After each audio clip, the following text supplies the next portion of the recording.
আসসালামু আলাইকুম বন্ধুরা, আজকে আপনাদের নিয়ে এসেছি দেখেন কোথায়, মরিচের রাজ্যে। এদিক ধর।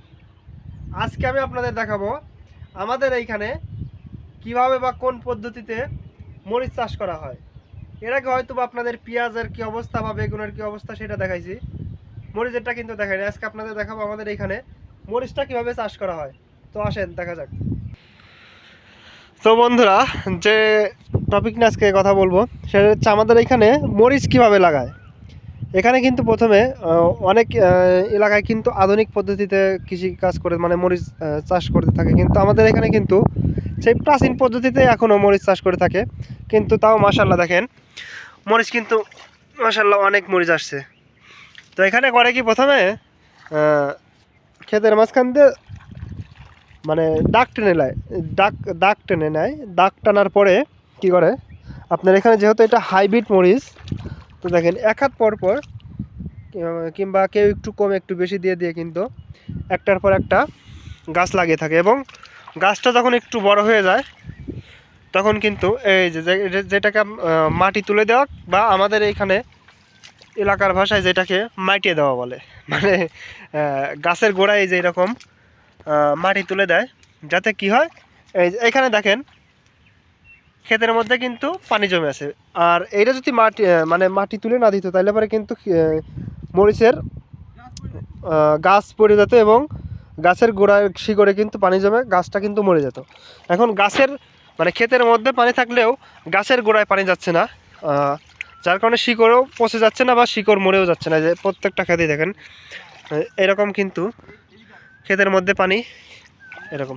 এবং এটা দেওয়ার আরও একটা কারণ, যদি ক্ষেতের মধ্যে পানি থাকে এরকম নিষ্কাশনের জায়গা করে দিলে পরে, এবং সাইড দিয়ে একটা নিষ্কাশনের পানি নিষ্কাশনের একটা ব্যবস্থা করে দিলে পানিটা বের হয়ে অন্য এক জমিতে বা খালে বিলে চলে যায় এরকম। আর এইখানে এখন শ্যাম দেখাবে আমাদের মরিচের ফলন কিভাবে আসছে। মানে এই যে এইখান থেকে এইদিকে এক জাত, আর ওইদিকে প্রথমে যে দেখালাম ওইটা অন্য জাত, আর এইটুকু আবার অন্য জাত। মানে একই কৃষক 3-4 রকমের জাতের মরিচ চাষ করে দেখাইতে চাচ্ছে যে কোনটা কিরকম আসে না। মাশাআল্লাহ, এখানে কি মরিচ আসছে, আল্লাহ সুবহানাল্লাহ, ইয়া আল্লাহ আল্লাহ। হ্যাঁ, কি মরিচ। অনেকে বলে যে ভাই এই সনাতন পদ্ধতিতে মরিচ চাষ করলে পরে মরিচ হয় না। ভাই এগুলো কি, ভাই এগুলো কি তাইলে? অনেকে বলে মালচিং দিতে হবে, মালচিং না দিলে পরে মরিচ গাছ ভালো হয় না, মরিচ ভালো আসে না।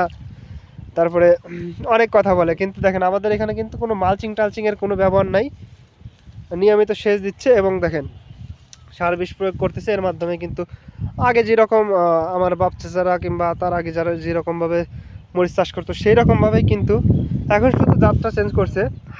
মানে আগে চাষ করতো যে দেশি, এখন কিন্তু করে হাইব্রিড। দেখেন প্রত্যেকটা গাছেই কিন্তু প্রত্যেকটা গাছ আনুমানিক কত গ্রাম করে বা কত কেজি করে মরিচ হবে? প্রতিটা গাছে 1 কেজি 1.5 কেজি হয়, হাইস্ট 3 কেজি হাইস্ট 3 কেজি পর্যন্ত মরিচ হয়। কিন্তু এখন বর্তমানে এক একটা গাছে কত গ্রাম পর্যন্ত মরিচ আছে? নতুন, এই যে এসব তো এখনো বাড়াই নাই। তারপর যখন আসবে তখন এই যে মাথা, হ্যাঁ, এই মাথাতে শুরু করে এই পর্যন্ত মরিচই থাকবে। মরিচ থাকবে। এখন বর্তমানে এই মরিচ আছে এক গাছে 1 পোয়া, হাফ কেজি এরকম ভাবে আছে। মানে 200 থেকে 500 গ্রাম 250 গ্রাম এরকম এক এক গাছে এক এক রকম আছে। হ্যাঁ, 200 গ্রাম 300 গ্রাম এরকম। আরেকটা জাত দেখে আপনার এদিকে। হ্যাঁ হ্যাঁ, মানে এটা কি মূলত পরীক্ষামূলক দেখা হয়েছে যে কোন জাত কিরকম ফলন আসে, বা কোন জাত চাষ করলে পরে লাভবান হওয়া যাবে সেটা পরীক্ষা করার জন্য চাষ করছে নাকি? লাভ হইছে বলতে কি, যেটা আমরা বুঝতে পারছি কোন জাত ভালো, এই জাত ওই জাতের মধ্যে একটা জাত দেখালাম, ওই জাত তিনটা হচ্ছে ভালো, কিন্তু মরিচ তোলাইছে একবার। তো ওই কি জাত মানে চারা করছেন, এটা কি মনে আছে শ্যাম ভাই?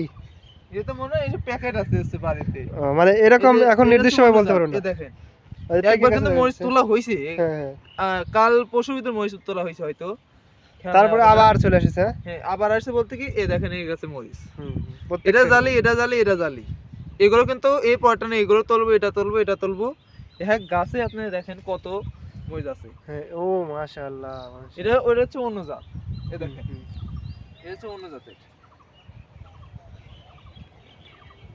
তো এরকমই কিন্তু ধরে থাকে। এই তো আশা করছেন এখানে কতটুকু ভুঁই আছে, জমি আছে? মোট আছে 1 পাহি। 1 পাই থেকে এবছর কতটুকু বা কত মন বা কত টাকা বিক্রি করবেন আশা করেন? এবার আল্লাহ তাআলা আশা করছি তো আল্লাহ দেয়, আমি মরিচের থেকে 3 লাখ টাকা আশা করতেছি। 3 লাখ টাকা? 3 লাখ টাকা। কারণ এখন আপনারা জানেন মরিচের বাজার একটু ভালো। হ্যাঁ, মরিচের বাজারটা ভালো আছে। এখন মরিচের বাজার একটু ভালো আছে, কারণ আপনারা যেভাবে দেখলেন মরিচ, কিন্তু 1 মন হতে বেশি মরিচ লাগে না, বেশি না। কয়েকটা গাছও লাগে না। না না, দেখা যাচ্ছে যে 2 লাইন বা 3 লাইন তুললেই 1 মন হয়ে যাচ্ছে।